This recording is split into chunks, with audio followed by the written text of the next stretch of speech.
What's up, YouTube? What's up, Rumble? So, been revisiting guns lately, and well, interestingly enough, I have really grown to like the FN509. Now, when I started talking about liking it and the fact that I was going to keep it because I'd made a snap judgment on it, somebody suggested that I should test it against this and test it against that.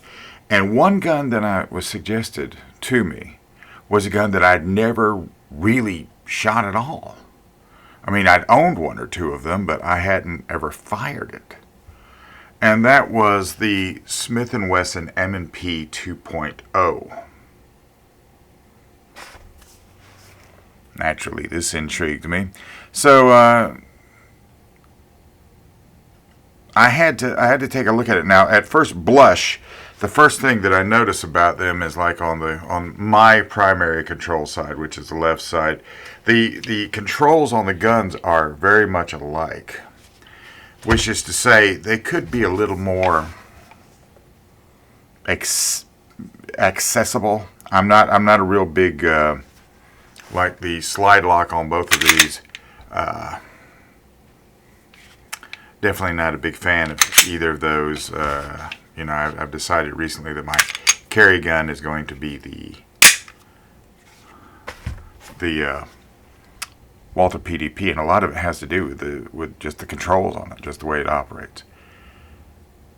These two, not quite as good. Both of them have the similar pivot and takedown levers, right?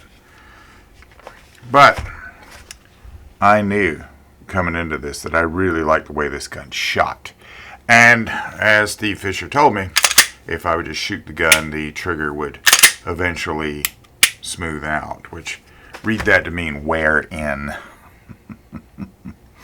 But now the Smith & Wesson, on the other hand, a lot of law enforcement agencies carry this gun. We'll talk about some of the ergos that I'm not really big about right now, but let's go to the range. This is where it really comes down to, right? FN509 from concealment, looking for the head. It's already Swiss cheese. I'm just trying to, get it down to where it has to be, because you never know when something's going to happen. FN509 from concealment, looking for the head. It's already Swiss cheese. I'm just trying to, get it down to where it has to be, because you never know when something's going to happen. All right, this time it's the Smith & Wesson M&P from concealment on the target. Let's see what we do.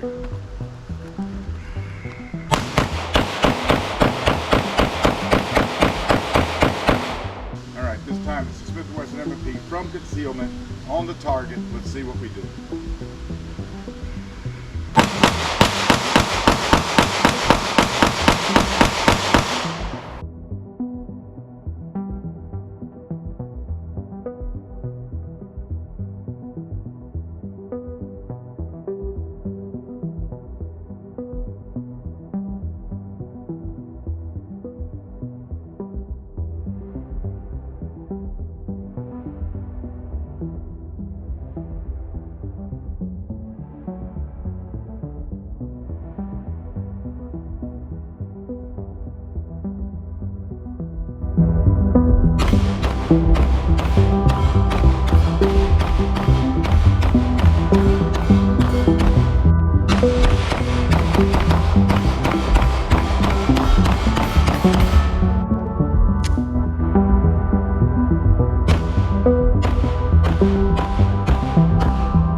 First things first, I'm sure there are a lot of people.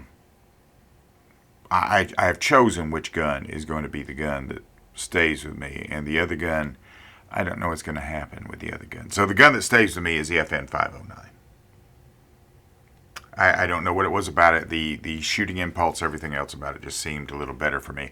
Although if you look at the target, and I was shooting at a distance of about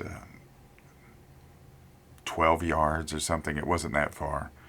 If you look at the target, both guns did a very fine accounting of themselves, but I just liked the handling characteristic of this particular gun against this particular gun. There's a few things I don't like about this gun.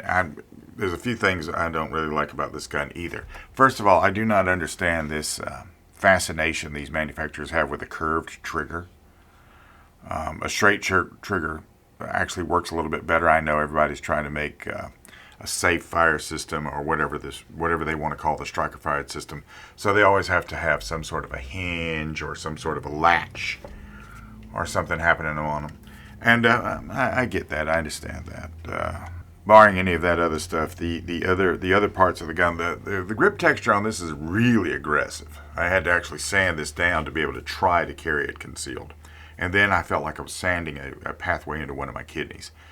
This texture is a little easier to carry right out, no less grippy. Out of the box between these two guns, I feel like this one is the better dressed of this one. This one, I'm almost certain there's people that can shoot this gun better than I can shoot this gun, and I understand it. For me, it comes down to the ergonomics being the same. This shooting better for me than this one was made made the big choice. So I was fully ready to go out and start buying magazines for the M&P 2.0 and carry the M&P 2.0, and now I don't know exactly what I'm going to do with it. I don't know. I may look at FN 509 Tactical. I may trade this on that, or I may just keep it for the time being. I don't know. In any event, I think both of these guns are excellent choices for a personal defense carry gun. And this is not a gun I would not carry, even though I say this one shoots better. I didn't shoot this one that bad at all. So, pretty much a statistical tie. It just boils down to the ergos. So, that's all I got for you today. I took something else out at range time, and I'm not that kind of a guy, but I tried it. And that's all I'm going to tell you. I am out of here.